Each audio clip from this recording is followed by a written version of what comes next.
part of the problem is, you know, with young people, they don't know how to deal with young people themselves.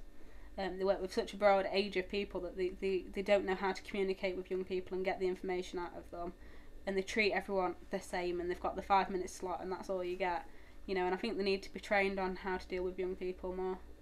I went for an operation and I was in one day and then out the other, and then I ended up getting rushed back in, so if they'd have kept me a day longer they wouldn't have had to do it, so it seems more like it's a conveyor belt and you're just in, out, in, out.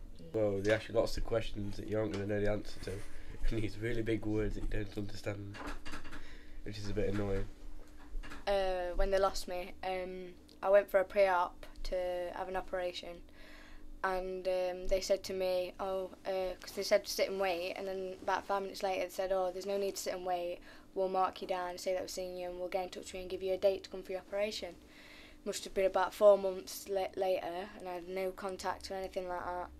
So I had people from Youth Reach to chase it up for me, and it turned out they'd lost me in system, and I actually had to wait another 6 months for my operation, which was it was a disadvantage really, because I really needed the operation because it was giving me pain and stuff like that, and they just kept making me wait because they just lost me in system, and nobody knows how.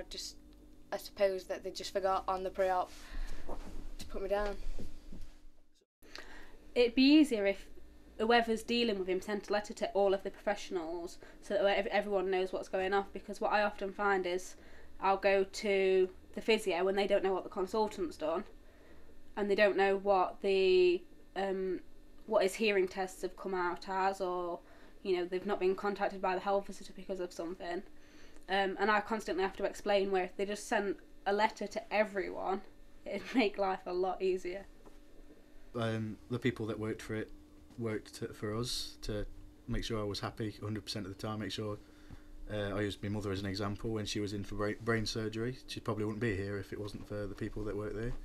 So I'm pretty much on the side of the NHS.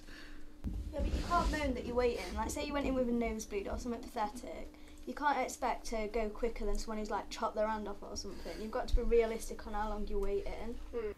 I'm lucky I've got a GP that's interested in learning about mental health, but GPs before have been quite honest to me and told me that it's not their area and passed me on to other people.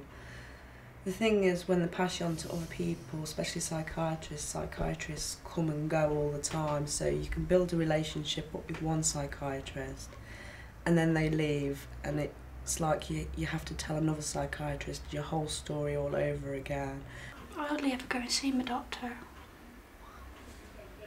because it's a different one each time you go at Swad Health Clinic. It's not, you don't go and see the same doctor. It's just, and you have to ring up at 8 o'clock in the morning to get an appointment. And if you haven't got credit,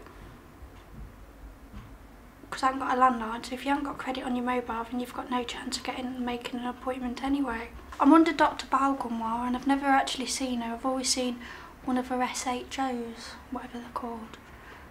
And I see them about once a month, but I've never seen the same SHO.